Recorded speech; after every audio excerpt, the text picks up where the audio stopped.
بسم الله الرحمن الرحيم الحمد لله رب العالمين وأفضل الصلاة وأتم التسليم على نبينا وحبيبنا محمد وعلى آله وصحبه أجمعين.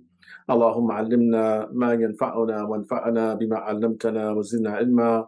اللهم زدنا ولا تنقصنا وأكرمنا ولا تهنا وأعطنا ولا تحرمنا وآثرنا ولا تؤثر علينا وارض عنا وأرضنا يا رب العالمين.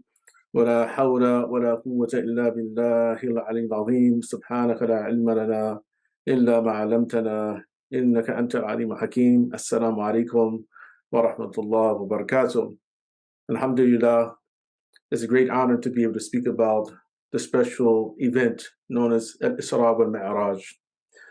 The Isra and Mi'raj, as we know, is one of the most important events in the life of the Messenger of Muhammad sallallahu alaihi wasallam. It is one of the most important and the divine encounters that he had in his mission. It was a pivotal point in Islamic history. And the scholars of Islam, the theologians in particular, they emphasize the importance of this particular event, such to the extent that if a Muslim were to reject that it happened, that they say that this itself threatens the faith of the Muslim. And that is because Allah subhanahu wa ta'ala in his glorious book, he says, بَعْدَ أَعُوذُ بِاللَّهِ مِنَ الشَّيْطَانِ الرَّجِيمِ سبحان الذي أسرى بعبده ليلا من المسجد الحرام إلى المسجد الأقصى الذي باركنا حوله ليريه من آياتنا إنه هو السميع البصير. Glory be to him who took his servant by night from the sacred mosque to the farthest mosque, the one around which we have bestowed our blessings in order that we would show him from our signs. In other words, Allah subhanahu wa ta'ala, he took the Messenger Muhammad sallallahu alayhi wa sallam from al-Masjid al-Haram in Mecca all the way to al-Masjid al-Aqsa, the place of worship in Jerusalem, in a single night, and return him back to Mecca in the same night. Now, of course, this was a miracle in that it would take at least a month for the average person to travel from Mecca to Jerusalem on foot or on camel. But the Prophet Muhammad sallallahu alaihi wasallam, he himself was taken on this spectacular and very important journey during a single night, and it is one of his great miracles. Now, Allah subhanahu wa ta'ala, he makes it clear that if he loves you, that it doesn't necessarily mean that he's going to shower you with gifts or make life easy for you all the time. And for that reason, when we look at this event, we should see it as a sign of divine love as well, right? So it's a pivotal event, it's a miraculous event, but also a sign of divine love. And Allah subhanahu wa ta'ala, through his messenger, sallallahu alayhi wa sallam, has taught us that those with the most significant or the most difficult trials are the prophets. That the people with the most difficult trials or tribulations are the prophets, and then those who follow them, or those who are next to them in likeness, and those who are next to them in likeness. And we as Muslims, we recite Surah Al-Fatiha in every single rak'ah of our prayers. And part of that recitation, we ask Allah subhanahu wa ta'ala, Ihdina sirat al-mustaqim, sirat al-ladina an'amta alayhim, ghayr al-maghdubi alayhim waladdallin. Guide us to the straight path, the path of those upon whom you have bestowed your blessing, you have bestowed your grace. And when we think about this deeply, we should realize that what we are fundamentally asking Allah subhanahu wa ta'ala to do is to guide us to acting and reacting in the way that the Anbiya, the prophets, and the Awliya, the saints, and all the righteous people have reacted when Allah subhanahu wa ta'ala tried doing things. When we open the book of Allah subhanahu wa ta'ala and we read the stories of the prophets, we notice that there are particular tribulations and challenges that they have in the book. You would expect that if Allah subhanahu wa ta'ala, he loves someone, that you would see that everything that they do and everything they ask for, they've given it right away. Adam alayhi salam was tried by his sons. One of his sons killed the other. The Prophet Yaqub alayhi salam was tried by his sons, and his sons, they abandoned one of the others and left him to become a slave. And we know the story of Yusuf alayhi salam. Nuh alayhi salam was tried by both his wife and by his son. Lut alayhi salam was tried by his son. So there's a lot of what we call drama happening in the book of Allah subhanahu wa ta'ala when we reflect upon the lives of the messengers alayhi salatu wasalam, not to mention someone like Ayub alayhi salam, Job, who Allah subhanahu wa ta'ala sent upon him affliction after affliction after affliction, simply to test to see how he would react. Would he remain grateful? Would he reject Allah subhanahu wa ta'ala or not? So we are asking Allah subhanahu wa ta'ala to guide us to that path. And so this is an important reflection with respect to the Isra and Mi'raj that we know, because this is a event where Allah subhanahu wa ta'ala, he took the messenger, traveled with him by night to Jerusalem, and then took him up to the heavens, right, to have a private meeting with the creator of the universe. And to put things in context, we need to understand what was happening before all of this occurred. This is an event that happened in the 10th year after the hijrah of the Prophet Muhammad sallallahu alaihi wasallam. I'm sorry, this happened the 10 years after the start of the mission of the Prophet Muhammad sallallahu alaihi wasallam. The hijrah, of course, would come later, but the Prophet had been trying to appeal to his people, trying to get new converts to his religion. And of course, we know that it was a very slow process, and in rejection after rejection, until eventually the persecution had intensified. And then 3 years prior to this event, Allah subhanahu wa ta'ala, he had decreed that the mushrikeen, that they themselves, that they would embargo the companions, and along with Banu Hashim, that he would place them, they would make them live in a special part of Mecca, and they practically tried to starve them to death. They made a pact that they would not trade with them. They made a pact that they would not intermarry with them.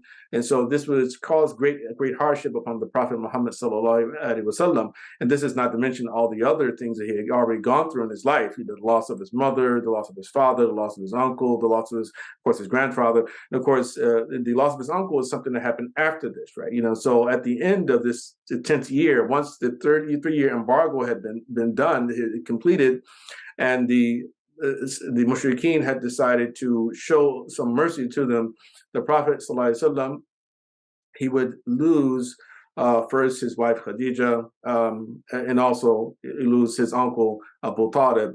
So Khadijah was a source of emotional support. Abu Talib was a source of physical support, because himself being one of the elite clansmen, so himself was a protection for the Prophet from the abuse that we would have experienced had Abu Talib not been there. But once he's dead, the intensification of the persecution, it comes as well. So the Prophet actually starts to become assaulted directly. So man, one of the things he does is he takes and he throws dirt on the Prophet's head, places dirt on the Prophet's head, and so it starts to get a little bit more physical, and the Prophet becomes even more worried. And so what he does is that he decides to go to Ta'if, the nearby town Ta'if, to speak to the chieftains from Ta'if. Now, there's these are 3 brothers who are the leaders there. He was hoping that they themselves would give him support.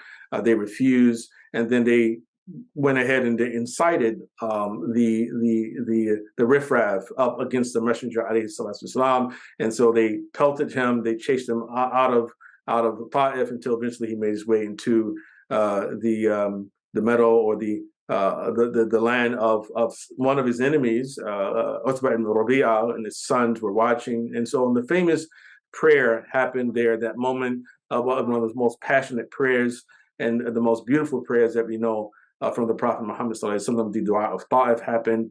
And so eventually, after this occurs, the Prophet, then he heads back to Mecca. And on his way back to Mecca, because Zayd bin Haritha is traveling with him, and Zayd is now afraid. He said, "You're going to go back to Mecca despite everything."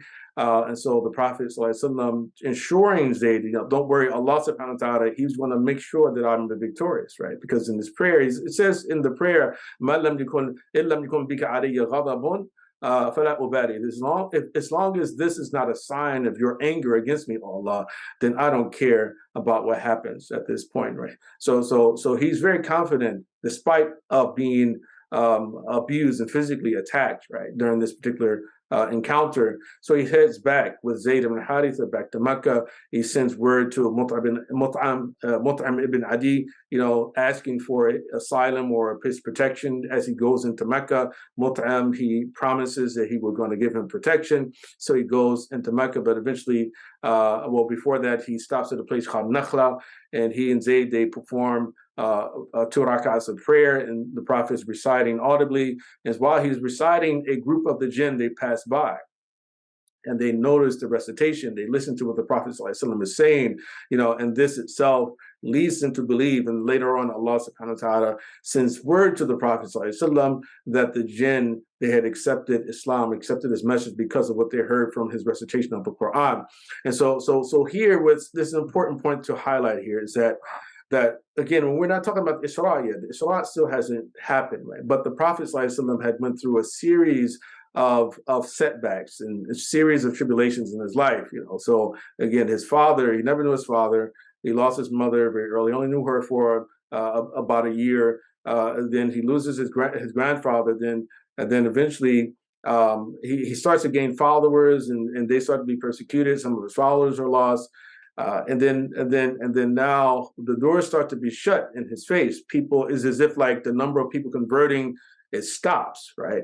And this is one of the other reasons why this particular year, I mean the year 10, is called the year of sadness, Huzn, not only because he lost his uncle and he lost his wife Khadijah, alayhi salam, but because the message itself had been rejected. As if like the doors were closed in his face, and so it was very difficult for him to reach anyone, right? But Allah subhanahu wa ta'ala first sends him this message: don't worry, the jinn, they have listened to you, they have heard you. So as if Allah subhanahu wa ta'ala is saying to him, so even if the people in the material realm are rejecting you, then those in the spiritual realm are accepting you, right? So it's to console him. And that's really what matters more than anything else, is if those in the spiritual realm or the unseen realm are accepting you, that means more than anything else, right? And so eventually he makes his way to the house of Hana, his cousin Hana. He spends the night there, and so while he's sleeping, this is when the angel visits him and then takes him on this journey from Mecca to Jerusalem. Now, once he arrives in Jerusalem, and he's riding on the back of the Buraq, these very special animal that we know all the prophets that they had ridden. He arrives and he has a grand reception, right? So he arrives in Jerusalem, and in Quds, Beit al-Maqdis, and all of the prophets are there. All of the major prophets are there, and so then he's asked to lead them in salah. So the Prophet ﷺ, right, is asked to lead all of them in salah. Again, another sign of not only Allah's love for him, but Allah subhanahu wa ta'ala is choosing him over everyone else, right? So a grand reception. And after this is finished, this is when the angel approaches him and says, I have something to show you. And so then he opens and puts on display what is called a Mi'raj. A Mi'raj is said to be some sort of special type of ladder or escalator or something which it helps one to descend into the heavens. And the Prophet in one hadith said that the Mi'raj is the most beautiful thing I have ever seen. I had never seen anything more beautiful than what I had seen, the Mi'raj.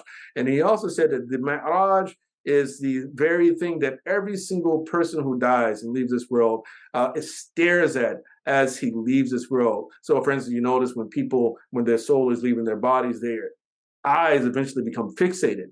What are their eyes fixated on? Their eyes are fixated on the Mi'raj, right? So the Prophet ﷺ, and to some extent we can say that this was sort of a version of like near-death experience, right? Except that he wasn't near death, but he was completely alive. And so Allah subhanahu wa ta'ala, he had them have this experience. So he saw things on this night that only an angel or a dead person would see.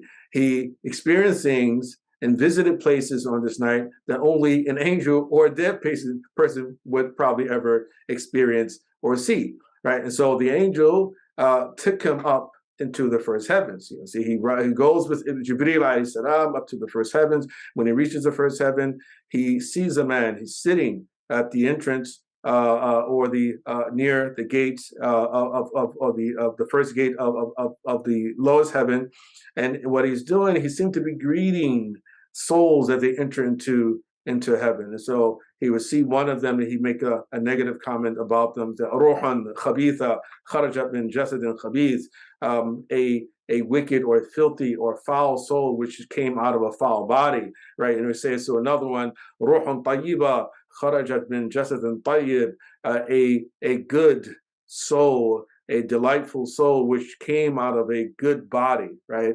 And then the Prophet, he turns to Jibreel alayhi salam, he says, yeah, Jibreel, who is this? And so he says, this is your father, Hada Abuka Adam alayhi salam, that this is your father Adam. He greets, or he himself is given information about all of his progeny as they enter into this particular realm. They transition, they cross over, that he himself, he observes them as they enter into this particular realm.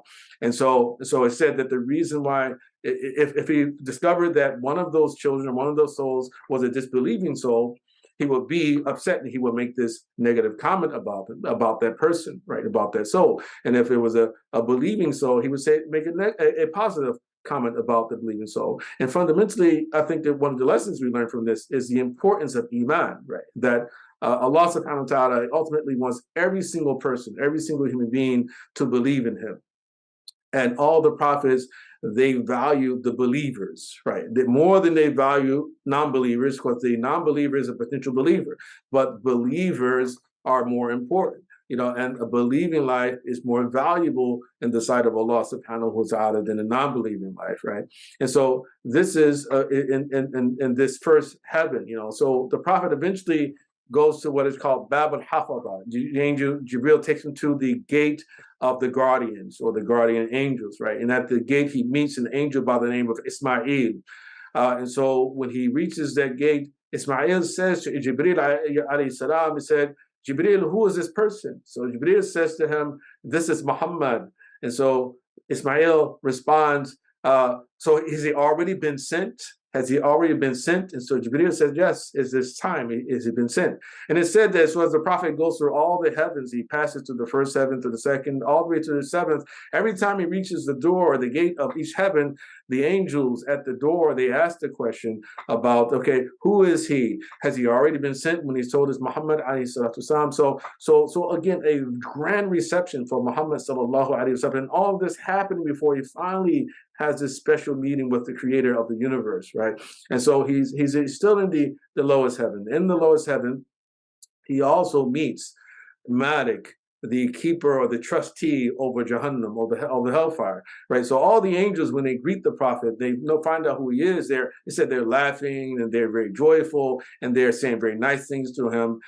Everyone has a nice smiling exterior, and then he comes to this one angel, and the angel is told to say, this is Muhammad, and so he gives his salam, and so he meets the Prophet, but he doesn't smile, right, like the other angels, So he and Jibreel continue on their way, and so the Prophet turns to Jibreel and says, Jibreel, who's this angel here? Why is he doesn't smile? He said, oh, don't worry, that's Malik. Malik doesn't smile at anyone, and if he were to have a smile at anyone, you would be most worthy of being smiled at, but he doesn't smile at all, right? So don't think too much about that. So in this place as well, so the Prophet, they asked Angel Gabriel, said, Jibreel, that you command all the angels, and I was wondering if you would order Malik to show me the hellfire. So Malik takes the Prophet Muhammad sallallahu alaihi wasallam to the hellfire, and so the Prophet witnesses a number of punishments happening, right? So in the Sirah of Ibn Hisham, he mentions that there were 4 examples of people that he was shown. Like 2 of them were guilty of property crimes, 2 others were guilty of sexual indiscretion, right? So one of the property crimes was devouring the wealth of orphans, right? So these particular people said that these were people that were given very large lips that looked like the lips of camels, and they were tossing into their mouths little tiny horses. Horses were made of fire, fire, so each time they put one in their mouth, it would go down their body and it would come out of their rectums, right? It would burn them all through their bodies, right? And so so when they asked you, who are these? And these are the ones who devour and consume the wealth of the orphans.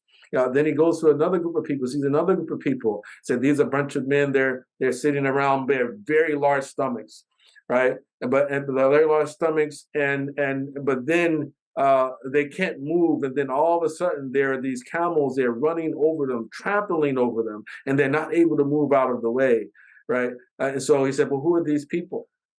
He said, these are those who devoured riba, the people who actually consumed and paid and charged riba. This is why they're being punished. And then he passed by another group of men, and these men were sitting down, and they had a piece of fresh meat on one side of them, and a people rotten meat on the other side of them. And then they would look at each one of them, and then they would choose the rotten meat, and they would eat from it. And they wanted to eat from the other, but they couldn't. So we eat from the rotten meat. And then he asked Jibril, who are these people? Why do these men have to do this? He said that these are the men who committed zina, those men who chose the haram over the halal. Right, and then he passed by, according to this narration, passed by a group of women. He saw they were being hung. They were hanging by their breasts, right? And so he said, well, who are these women? What did they do? He said, these are the women who brought into their homes babies that didn't belong to their husbands, right? So at any rate, so he was shown some of this, and this is all in the first heaven. So eventually, Jibreel alayhi salam, he comes with the Prophet sallallahu alaihi wasallam, and he takes him to the second heaven. In the second heaven, he meets Isa ibn Maryam and Yahya ibn Zakaria alayhim salam, the two cousins. The two maternal cousins, right? In the third heaven, he goes and meets the Prophet Yusuf alayhi salam. In the fourth heaven, he meets the Prophet Idris alayhi salam. In the fifth heaven, he meets Harun alayhi salam, the brother of Musa alayhi salam. And in the sixth heaven, he meets Musa alayhi salam, Kalimullah. And then in the seventh heaven, he meets Ibrahim alayhi salam. And then eventually, they come to a point called the Sidratul Muntaha, right? And if Jibreel, he tells the Prophet that he can no longer go with them. And so he said, you can only go, only you can go beyond this point. And so the Prophet, he moves beyond the seventh heaven and enters into the low tree of the highest limit, right? And so when he gets there, is a very fascinating, spectacular display happens, where what looked like of many large number of golden butterflies, they're landing on the tree, and then they disperse, right? And then he has this conversation with Allah subhanahu wa ta'ala. And as we know, Allah subhanahu wa ta'ala prescribes to him the 5 prayers on this particular night, which began with 50. So Allah said, take these 50 prayers, return to your ummah and tell them that they have the obligation to pray them. And every time on his way back down, he passed by Musa alayhi salam. Musa said, no, how many did he tell you? He said 50. He said, well, they won't be able to do it. Go ask him to reduce it. So he returned and he asked Allah, so you reduce these 50 to a certain number. Then Allah reduced them by 10, so 40. Returns. Musa said, no, they won't be able to do it. He reduces, goes back again, and then Allah reduces it another 10 and then back down. And so Musa, no, ask him again. So he returns and then he reduces it another 10 times. So it's 20 until eventually Allah subhanahu wa ta'ala, he says to him, these I will reduce the number to 5, and these 5 are equal to 50 prayers, So then this time the Prophet Muhammad sallallahu alaihi wasallam returns once again, and Musa tells him that they won't be able to do this. So we'll return and ask Allah to reduce the burden once more. And so the Prophet sallallahu alaihi wasallam told him that I feel uneasy returning to Allah after he told me that these 5 are equal to 50, and so giving me the indication that he would not, there was no need for me to return, right? So the Prophet returned on that night with the 5 prayers, which should indicate, to let us know how important the 5 prayers are, how important these 5 prayers are, because of this, all of this culminating in Allah subhanahu wa ta'ala giving him 5 compulsory prayers for the Muslim to pray every single day. And so the prayer is extremely important, So, and of course, we know the story. After this, he returns to Mecca. He wakes up, and then he tells Hana about it. Hana, she's not excited and she don't think he should go do it. So he goes, I'm going to tell the people anyway. And then what happened. But ultimately, this is the story of Isra Wal Mi'raj in brief. Now, but we can say that perhaps some of the lessons we can learn from this is that first and foremost, that Allah subhanahu wa ta'ala, that his love is not necessarily going to manifest in the form of luxuries. Because when Allah loves someone, it doesn't necessarily mean that he's going to shower you with gifts and with luxury. If anything, it may be the opposite. As a matter of fact, there's a hadith of the Prophet Muhammad sallallahu alaihi wasallam that says, "May yuridillahu bihi khayran yusib minhu," that whoever Allah desires good for, he brings tests and afflictions upon him. And we know the hadith that says whoever Allah desires good for, he gives them understanding or knowledge of the religion. But this hadith is also sahih, that whoever Allah desires good for, he gives them an affliction. He brings affliction upon them. He brings test upon them, right? And so when we're asking Allah to guide us to the path of those who he has given his ni'mah among the anbiya and others, that fundamentally we're asking Allah subhanahu wa ta'ala to give us a similar reward. And of course, that reward is going to be connected with the degree of hardship that comes with it, right? So just because we may not see the answer to our prayers, and we see life becoming easy for us, as long as we stand up for truth and do the right thing, it doesn't mean that Allah subhanahu wa ta'ala, that he's unaware of what's happened, which perhaps we can say is another lesson, which is that as long as we are doing good, as long as we do the right thing, as long as we fulfill Allah's commandments, we remain patient and we endure tribulation, and we endure criticism and ridicule, that Allah subhanahu wa ta'ala, he always knows. He knows at all times what's happened. And him knowing is all that really matters.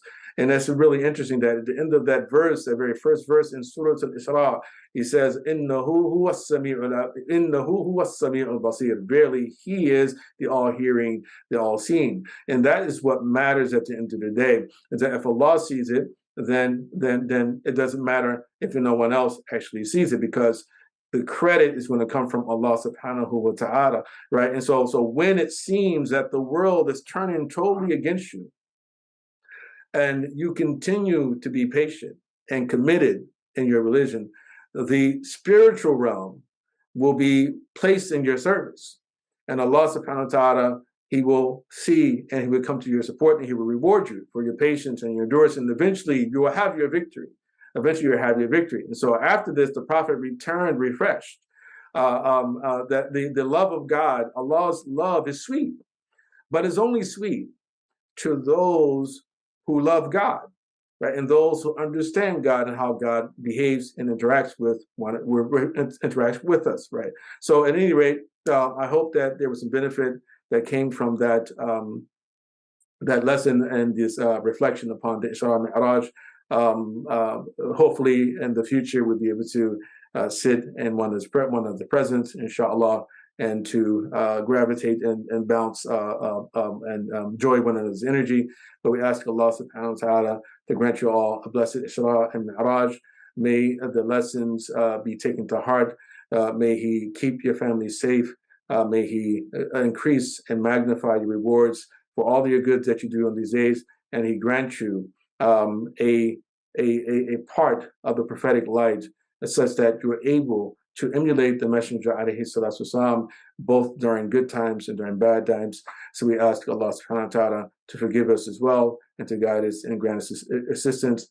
Subhanakallahumma wa bihamdik, ashhadu an la ilaha illa anta, astaghfiruka wa atubu ilayk. Wassalamu alaikum wa rahmatullahi.